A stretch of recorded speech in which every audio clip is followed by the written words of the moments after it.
ஜோதி தரிசனமும் ஆத்ம தரிசனமும் ஒன்று தான். ஞான சபையிலே ஜோதியை பார்க்குறோம். அது it is a symbolic representation. அத்தோட நிப்பாட்டிக்கிறாங்க. அந்த ஜோதியை பார்த்து என்ன பிரயோஜனம்? அப்போ அவர் சொன்னார், உனக்கு எத்தனை சூரியன் இருக்காங்கன்னு தெரியுமா இந்த உலகத்தில், இந்த பிரபஞ்சத்தில்? ஒரு சூரியன் தானே சாமி இருக்குது மேலே அப்படின்னு சொன்னேன்.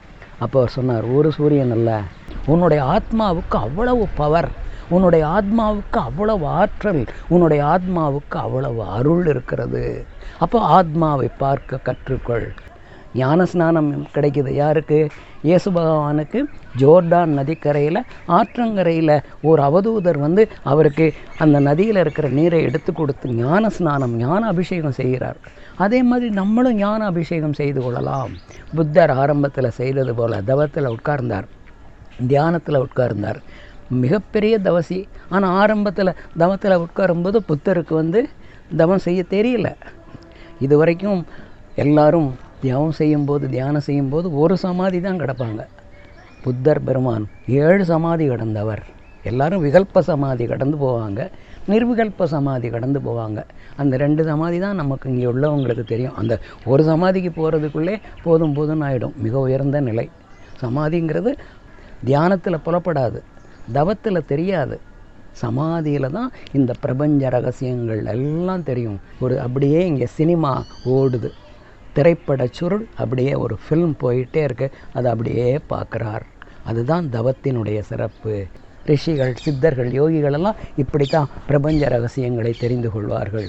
வள்ளல் பெருமான் சொல்கிறார், நான் கோடானு கோடி அண்டங்களுக்கும் போயிட்டு வரேன், பிரபஞ்சங்களுக்கு போயிட்டு வரேன், கேலக்ஸி, பிளானட்ஸ் எல்லாத்துக்கும் நான் போயிட்டு வரேன். இன்னும் நம்முடைய அறிவியல் விஞ்ஞானம் கண்டுபிடிக்கலை. நம்முடைய விஞ்ஞானம் நம்முடைய பூமியில் மாத்திரம்தான் உயிர்கள் இருக்குன்னு சொல்லுது. ஆன்மீகம் பெரிது விஞ்ஞானத்தை விட மெய்ஞானம் பெரிது. விஞ்ஞானம் தெரிஞ்சு கொள்ள முடியாதெல்லாம் மெய்ஞானம் தெரிந்து கொள்ளும். சூரிய கிரகத்துக்கு போக முடியல, பிளாட்டோவுக்கு போக முடியல, சாட்டர்ன் சனி கிரகத்துக்கு போக முடியல, எல்லா கிரகங்களுக்கும் அவங்களால போக முடியல. ஆனால் அதுக்கெல்லாம் அந்த அண்டங்களுக்கெல்லாம் தவசிகள் போயிட்டு வந்துடுறாங்க. அப்போ மெய்ஞானத்தினுடைய எல்லை பெரிது. ஆத்ம பிரகாசம் உனக்கு வந்துருச்சுன்னா, ஆத்ம ஞானம் வந்துருச்சுன்னா உனக்கு எல்லா ஞானமும் வந்துடும். ஆத்ம ஞானம் வந்தால் போதும். அந்த ஆத்ம தரிசனம் பெற விடாமல் நமக்கு மாயைகள் மறைக்கின்றன.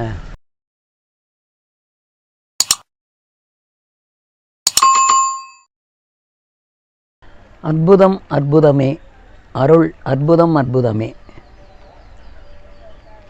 பெருமானுடைய இந்த தலத்திலே, இந்த நிலப்பரப்பிலே நாம் இப்போது நின்று கொண்டிருக்கிறோம்.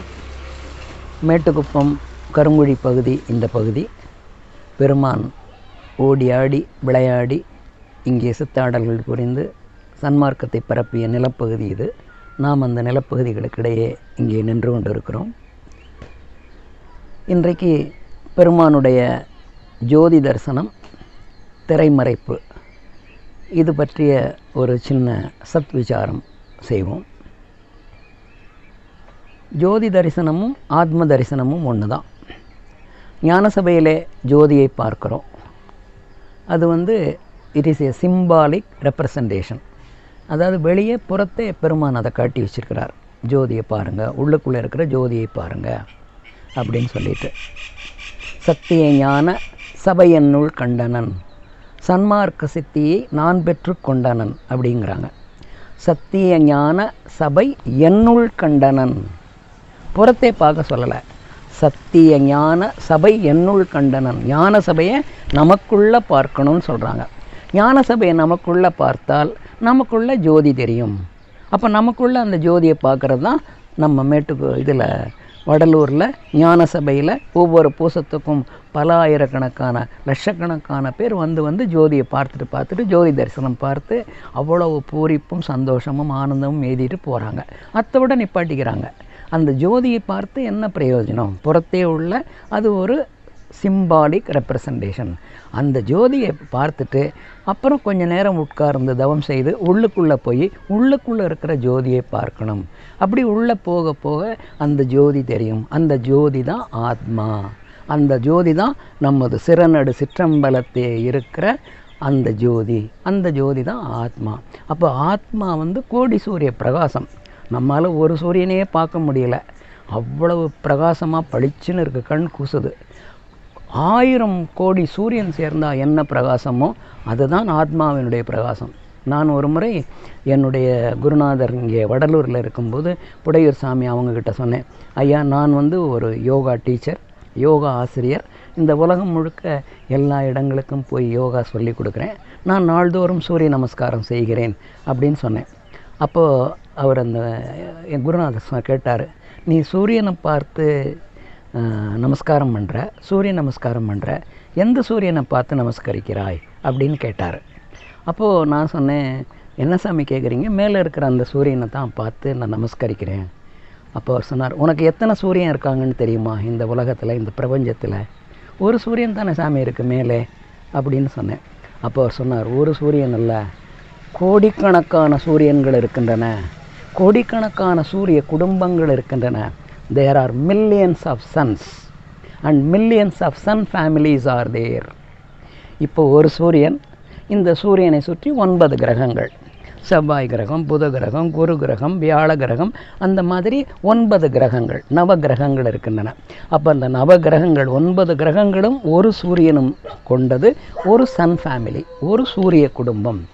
இந்த ஒரு சூரிய குடும்பம் நமக்கு பக்கத்தில் இருக்குது, சூரியன் பக்கத்தில் இருக்கிறான், 9 நவகிரகங்கள் இருக்கின்றன, இதெல்லாம் சேர்ந்தது ஒரு சன் ஃபேமிலி. இந்த ஒரு சூரிய குடும்பம் மாதிரி கோடிக்கணக்கான சூரிய குடும்பங்கள் இந்த ஆகாசத்திலே பிரபஞ்சத்திலே இருக்கின்றன. There are millions of sun families are there. அப்போது இந்த பிரபஞ்சம் எவ்வளவு பெரிது! இங்கே உள்ள சூரியன் எத்தனை கோடி மைலுக்கு அப்பால் இருக்கிறான், அந்த சூரியன்லேருந்து எத்தனை கோடி மைல் தூரத்தில் குரு கிரகம் இருக்கிறது, சனி கிரகம் இருக்கிறது, வியாழ கிரகம் இருக்கிறது, நெப்டியூன் இருக்கிறது, பிளட்டோன் இருக்கிறது. இதையெல்லாம் எத்தனை கோடி கோடி மைல் தூரத்தில் இருக்குது சூரியன்லேருந்து. அப்போ ஒரு சன் ஃபேமிலியே எத்தனையோ கோடி மைல்கள் அகண்டது.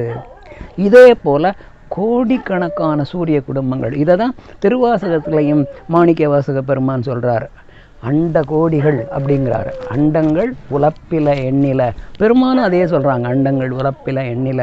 அண்டங்கள் கோடி கோடி இருக்கின்றன, திருவாசகமும் சொல்லுது, வள்ளலாருடைய திருவருட்பாவும் சொல்லுது. அப்போ சொன்னார், நீ ஒரு சூரியனை பார்த்து நமஸ்கரிக்க போறியா? இங்கே கோடிக்கணக்கான சூரியன்கள் இருக்கின்றன, கோடிக்கணக்கான சூரியன் குடும்பங்கள் இருக்கின்றன. ஸோ இந்த பிரபஞ்சம் மிக பெரிது, மிக விரிந்தது அப்படின்னு சொல்லிட்டு சொன்னார். நீ சூரியனை நேரில் பார்த்துருக்கியா? பார்த்துருக்கேன் சாமி, ஆனால் மத்தியான நேரத்தில் என்னால் பார்க்க முடியல. 12 மணிக்கு பார்க்கும்போது கண் கூசுது, சூரியன் ரொம்ப பிரகாசமாக இருக்குது. அப்போ அவர் சொன்னார், இந்த ஒரு சூரியனையே உன்னால் பார்க்க முடியல மத்தியானத்தில், அவ்வளோ பிரகாசமாக இருக்குது. 1000 கோடி சூரியன், கோடி சூரியன் சேர்ந்தால் எவ்வளவு பிரகாசமாக இருக்கும், அதை உன்னால் பார்க்க முடியுமா? நான் சொன்னேன், ஒரு சூரியனே என்னால் பார்க்க முடியலை, கோடி சூரியன் சேர்ந்தால் நான் எப்படி பார்க்க முடியும்? அவ்வளவு பிரகாசமாக இருக்குமே, என்னால் பார்க்க முடியாது சாமி அப்படின்னு. அப்போ அவர் சொன்னார், அந்த கோடி சூரியன் சேர்ந்தால் என்ன பிரகாசமோ அதுதான் உன்னுடைய ஆத்மாவினுடைய பிரகாசம். அப்போது ஆத்மாவை பார், ஆத்மாவை பார் அப்படின்னு சொல்கிறார் அவர். அப்போது ஆத்மா கோடி சூரிய பிரகாசம். அப்போது நம்மளுடைய கடமை என்ன? ஆத்மாவை பார்க்கணும். ஒரு சூரியனே நம்மளால் பார்க்க முடியல, கோடி சூரியன் சேர்ந்தா என்ன பிரகாசமோ அதுதான் ஆத்ம பிரகாசம். உன்னுடைய ஆத்மாவுக்கு அவ்வளவு பவர், உன்னுடைய ஆத்மாவுக்கு அவ்வளவு ஆற்றல், உன்னுடைய ஆத்மாவுக்கு அவ்வளவு அருள் இருக்கிறது. அப்போ ஆத்மாவை பார்க்க கற்றுக்கொள். அதுதான் ஆத்ம வித்யா, அதுதான் ஆத்ம ஞானம், அதுதான் ஆத்ம ஞான அதுதான் ஆத்ம ஞான பரோட்ச ஞான பிரகாசம். வள்ளல் பெருமான் அகவல்ல சொல்கிறார், பரோட்ச ஞான பிரகாசம் அப்படிங்கிறாரு. வெறும் ஞானம் இல்லை, பரோட்ச ஞான பிரகாசம். அதுதான் ஆத்ம வித்யா, அதுதான் ஆத்ம வித்தை.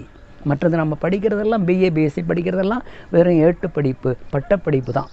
உண்மையான ஆத்ம வித்யா, உண்மையான ஆத்ம ஞானம், உண்மையான ஆத்ம அறிவு எதுன்னா நம்முடைய ஆத்மாவை பற்றி படிக்கிறது. ஆத்மா தான் முக்கியம். அப்போது ஆத்மாவை தரிசனம் செய்யணும், ஆத்மாவை படிக்கணும், ஆத்மாவை சிந்திக்கணும், உள்ளுக்குள்ளே கண்களை மூடி உள்ளே போய் ஆத்மாவை பார்க்க முயற்சிக்கணும்.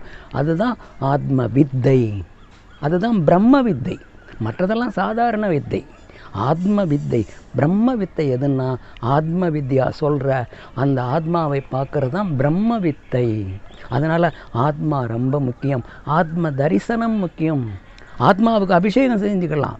நம்ம இப்போ கோயில்களுக்கு போகும்போது தெய்வங்களுக்கு அபிஷேகம் பண்ணுறோம். அதே மாதிரி நம்முடைய ஆத்மாவுக்கும் அபிஷேகம் செய்து கொள்ளலாம். அதுதான் வள்ளல் பெருமான் சொல்கிறார், ஆத்ம அபிஷேகம் அப்படிங்கிறார். ஞான ஸ்நானம் கிடைக்குது யாருக்கு? இயேசு பகவானுக்கு ஜோர்டான் நதிக்கரையில் ஆற்றங்கரையில் ஒரு அவதூதர் வந்து அவருக்கு அந்த நதியில் இருக்கிற நீரை எடுத்து கொடுத்து ஞான ஸ்நானம், ஞான அபிஷேகம் செய்கிறார். அதே மாதிரி நம்மளும் ஞான அபிஷேகம் செய்து கொள்ளலாம், நமக்கும் அபிஷேகம் செய்து கொள்ளலாம். கோயில்களில் இருக்கிற சிலைகளுக்கும் விக்கிரகங்களுக்கும் மூர்த்தங்களுக்கும் அபிஷேகம் செய்வது போல் நாமும் நமக்கு அபிஷேகம் செய்து கொள்ளலாம். அதுக்கு ஆத்ம அபிஷேகம்னு பேர். நாம் சுத்தமானால் செய்து கொள்ளலாம். நாம் சுத்தமாகணும், தேகம் சுத்தமாகணும், மனம் சுத்தமாகணும், ஆத்மா சுத்தமாகணும். தேகம், மனம், ஆத்மா 3 சுத்தமானால் நாம் பரிசுத்தமாயிடுவோம். நாம் பரிசுத்தமானால் நமக்கு அபிஷேகம் செய்து கொள்ளலாம். கோயிலில் உள்ள விக்கிரகங்களுக்கு அபிஷேகம் செய்வது போல நமக்கும் அபிஷேகம் செய்து கொள்ளலாம். அதுக்கு பேர் தான் ஆத்ம அபிஷேகம்னு பேர். அப்போது ஆத்ம தரிசனம் முக்கியம். ஆத்ம தரிசனம் எப்படி கிடைக்கும்? நம்ம உள்ளே போகணும், தியானத்தில் உட்காரணும். அதுக்கு தான் தியானம்னு பேர். அப்போ தியானத்தில் உள்ள உட்கார்ந்து புருவ மையத்தின் வழி கொஞ்சம் கொஞ்சமாக முயற்சி பண்ணி புத்தர் ஆரம்பத்தில் செய்தது போல் தவத்தில் உட்கார்ந்தார், தியானத்தில் உட்கார்ந்தார். மிகப்பெரிய தவசி. ஆனால் ஆரம்பத்தில் தவத்தில் உட்காரும்போது புத்தருக்கு வந்து தவம் செய்ய தெரியல, தியானம் செய்ய முயற்சி பண்ணுறாரு, கான்சன்ட்ரேஷனே வரல, தியானம் செய்ய முடியல. அப்போ உட்காந்து பார்க்குறாரு தியானம் செய்யணும்னு. ஏன்னா புத்தர் வந்து ஒரு அரசகுமாரன், பெரிய மாளிகையில் கூட கோபுரங்களில் இருந்த பெரும் செல்வந்தர், பெரிய அரசனுடைய மகன், இளவரசன், அரசனாக வேண்டியவன். அவன் வந்து காட்டுக்கு வந்துடுறான், அதையெல்லாம் திறந்துட்டு. அப்போது தியானம் செய்ய முயற்சி பண்ணுறான், தியானம் செய்ய வரல. அப்போது அம்பாள் தோன்றி ஒரு சின்ன வயல்வெளியில் ஒரு கிராமத்து பெண் போல் தோன்றி கையில் ஒரு வீணையை வச்சுக்கிட்டு தம்புரா வச்சுக்கிட்டு அப்படியே பாடிட்டே போகிறாள். அப்போது புத்தர் அவளை பார்க்குறார். அப்போ அவள் சொல்கிறா, இந்த தம்புராவில் உள்ள அந்த நரம்பை இறுக்கி கட்டுனா அது உடைஞ்சு போயிடும், தொய்வாக கட்டுனா அதிலிருந்து இசை வராது, அப்போ மீடியமாக இருக்கணும் அப்படின்னு சொல்கிறார். உடனே அந்த கருத்தை பிடிச்சுக்கிறார். அப்போது தியானம் ரொம்ப அளவு கடந்தும் கான்சன்ட்ரேட் பண்ணக்கூடாது, தொய்வாகவும் இருக்கக்கூடாது, நடுநிலையிலிருந்து தியானம் செய்தால் நாம் வெற்றி பெறலாம்னு தவத்தில் உட்கார்ற தியானம் சித்தி ஆகிடுது. இது வரைக்கும் எல்லாரும் தியானம் செய்யும்போது ஒரு சமாதி தான் கிடப்பாங்க. புத்தர் பெருமான் 7 சமாதி கடந்தவர். எல்லாரும் விகல்ப சமாதி கடந்து போவாங்க, நிர்விகல்ப சமாதி கடந்து போவாங்க. அந்த 2 சமாதி தான் நமக்கு இங்கே உள்ளவங்களுக்கு தெரியும். அந்த ஒரு சமாதிக்கு போகிறதுக்குள்ளே போதும்னு ஆகிடும். மிக உயர்ந்த நிலை சமாதிங்கிறது. ஆதிக்கு சமமாதல் சமாதி, சமாதி ஆதிக்கு சமமாதல். அந்த நிலைக்கு போகிறது தான் தியானத்தினுடைய எல்லை. அப்போது புத்தர் பிரான் 7 சமாதி கடந்தவர், மிகப்பெரிய தவசி. அப்போ அந்த சமாதிக்கு போகும்போது தான் ஆத்மா என்னன்னு அறியலாம். எல்லா உண்மைகளும், இந்த பிரபஞ்ச ரகசியங்களும் எங்கே புலப்படும்னா சமாதியில தான் புலப்படும். தியானத்தில் புலப்படாது, தவத்தில் தெரியாது, சமாதியில் தான் இந்த பிரபஞ்ச ரகசியங்கள் எல்லாம் தெரியும். இந்த உலகம் எப்படி தோன்றுச்சு, அண்டசராசரங்கள் எப்படி சுழல்கின்றன, அண்டங்களெல்லாம் எப்படி வந்தன அப்படின்னு சொல்லி அந்த அண்டசராசரங்கள் பிரபஞ்ச ரகசியங்களெல்லாம் சமாதியில் தான் தெரியும். என்னத்தை வேணாலும் நம்ம தெரிஞ்சுக்கலாம், சமாதிக்கு போயிட்டால் போதும். சுவாமி விவேகானந்தர் கன்னியாகுமரியில் போய் உட்கார்றார். அந்த இடத்துக்கு பேர் கன்னியாகுமரியில் சுவாமி விவேகானந்தர் ராக்னு பேர், பாறை, விவேகானந்தருடைய பாறை. அதனுடைய சிறப்பு என்னென்னா, சுவாமி விவேகானந்தர் அங்கே தவம் செய்த இடம். அங்கே போய் உட்கார்றார். கன்னியாகுமரிக்கு போய் அந்த இதில் கடலுக்கு நடுவில் போய் அங்கே அந்த விவேகானந்தர் பாறையில் உட்கார்ந்து தவம், வடக்கு நோக்கி தவம் ஆரம்பிக்கிறார். அப்போ அவருடைய சங்கல்பம் என்னவா இருக்குது? இந்த இந்தியாவினுடைய சரித்திரத்தை நான் அறிய வேண்டும். இப்போ இல்லை, இந்த ஒரு 100 ஆண்டுக்குள்ளே உள்ள வரலாறு அல்ல, சரித்திரம் அல்ல, பல ஆயிரம் பல கோடி ஆண்டுகளுக்கு முன்னாடி இந்த உலகம் தோன்றிய காலத்திலிருந்து இன்று வரைக்கும் என்னெல்லாம் நடந்தது அப்படின்னு சொல்லி எனக்கு உண்மைகள் தெரியணும், அந்த வரலாறு எனக்கு தெரியணும். இந்திய நாட்டினுடைய வரலாறு, சரித்திரம் ஆரம்ப காலத்திலிருந்து பல ஆயிரம் ஆண்டுகளுக்கு முன்னாடி இருந்து இன்று வரைக்கும் உள்ள சரித்திரங்கள் எந்த புத்தகத்திலையும் எழுதப்படலை, அது எனக்கு தெரியணும்னு சொல்லிட்டு சமாதியில் சமிக்ஞை செய்துட்டு அந்த சங்கல்பத்தோடு உட்கார்றார். 1 மணி நேரம் ஆகுது, சமாதிக்குள்ளே போகிறார். அந்த புருவ மையத்தில் அப்படியே ஒரு நிழற்படம், ஒரு பெரிய சினிமா அப்படியே ஓடுது. ஆரம்ப காலத்தில் அந்த சினிமாவை பார்க்குறார். கன்னியாகுமரியில் விவேகானந்தர் பாறையில் விவேகானந்தர் உட்கார்ந்திருக்கிறார். தவத்தில் வடக்கு நோக்கி உட்கார்ந்திருக்கிறார். தியானத்துக்குள்ளே போகிறார், சமாதிக்குள்ளே போயிடுறார். சமாதிக்குள்ளே போன உடனே அவர் சங்கல்பம் செய்கிறார், இந்திய வரலாறு பல ஆயிரம் ஆண்டுகளுக்கு முன்னாடி இருந்து எனக்கு தெரியணும்னு. அப்படி உட்கார்ந்த உடனே அப்படியே இங்கே சினிமா ஓடுது, திரைப்பட சுருள் அப்படியே ஒரு ஃபில்ம் போயிட்டே இருக்கு. அதை அப்படியே பார்க்குறார். அதுதான் தவத்தினுடைய சிறப்பு, தியானத்தினுடைய சிறப்பு, அதுதான் சமாதியினுடைய சிறப்பு. அந்த சமாதிக்குள்ளே போன உடனே நம்ம என்ன சங்கல்பம் பண்ணுறோமோ அது தெரியும், அது நடக்கும். விவேகானந்தர் சங்கல்பம் பண்ணார், இந்திய வரலாறு தெரியணும். அப்படியே ஃபில்ம் ஓடுது, சினிமா ஓடுது, அப்படியே பார்க்குறார். சிந்து சமவெளி நாகரிகம், ஹரப்போ மொஹஞ்சதாரோ நாகரிகம், அதற்கும் முன்னாடி உள்ள குமரிக்கண்டம், அப்படி எல்லா வரலாறும் அவருக்கு தெரிய வருது. புத்தகங்கள் எதுலேயும் எழுதப்படலை. அது அப்படியே தவ நிலையில் நின்று பார்க்கிறார். ரிஷிகள், சித்தர்கள், யோகிகளெல்லாம் இப்படி தான் பிரபஞ்ச ரகசியங்களை தெரிந்து கொள்வார்கள். அதனால் தவம் முக்கியம், தியானம் முக்கியம். அந்த தவத்தில், தியானத்தில் தான் பிரபஞ்ச ரகசியங்கள் நமக்கு தெரிய வரும். வள்ளல் பெருமான் சொல்கிறார், நான் கோடானு கோடி அண்டங்களுக்கும் போயிட்டு வரேன், பிரபஞ்சங்களுக்கு போயிட்டு வரேன், கேலக்ஸி, பிளானட்ஸ் எல்லாத்துக்கும் நான் போயிட்டு வரேன். அங்கே இன்னும் உயிர்கள் இருக்கின்றன. பல பிளானட்ஸில், பல கோள்களில் உயிர்கள் இருக்கின்றன. இன்னும் நம்முடைய அறிவியல் விஞ்ஞானம் கண்டுபிடிக்கலை. நம்முடைய விஞ்ஞானம் நம்முடைய பூமியில் மாத்திரம்தான் உயிர்கள் இருக்குன்னு சொல்லுது. மற்ற கோள்களில் உயிர்கள் இருக்குன்னு இன்னும் விஞ்ஞானம் கண்டுபிடிக்கலை.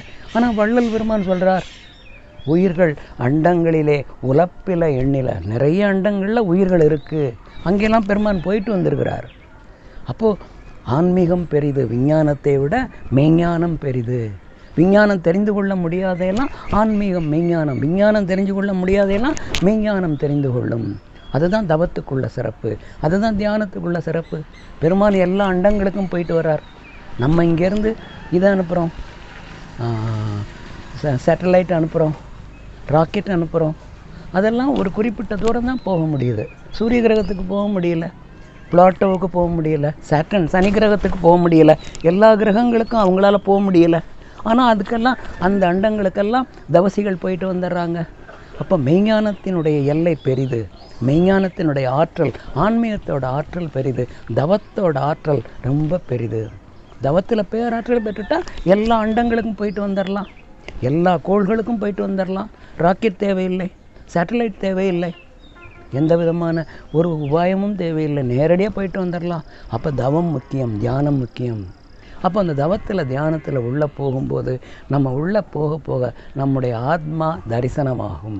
அந்த ஆத்ம தரிசனம் தான் ஜோதி தரிசனம். அதை தான் வடலூரில் வள்ளலார் ஞான சபையில் காட்டுறார். இந்த ஜோதியை தரிசனம் செய், அதாவது உள்ளுக்குள்ளே இருக்கிற, சபைக்குள்ளே இருக்கிற ஜோதியை தரிசனம் செய். உனக்குள்ளே இருக்கிற ஆத்மா தான் அந்த ஜோதி. ஆத்மாவை பார்த்துட்டா அது கோடி சூரிய பிரகாசம். ஆத்ம பிரகாசம் உனக்கு வந்துருச்சுன்னா, ஆத்ம ஞானம் வந்துருச்சுன்னா உனக்கு எல்லா ஞானமும் வந்துடும். ஆத்ம ஞானம் வந்தால் போதும், உங்களுக்கு எல்லாமே தெளிவாகிடும். அப்போ ஆத்ம ஞானம் பெறணும்.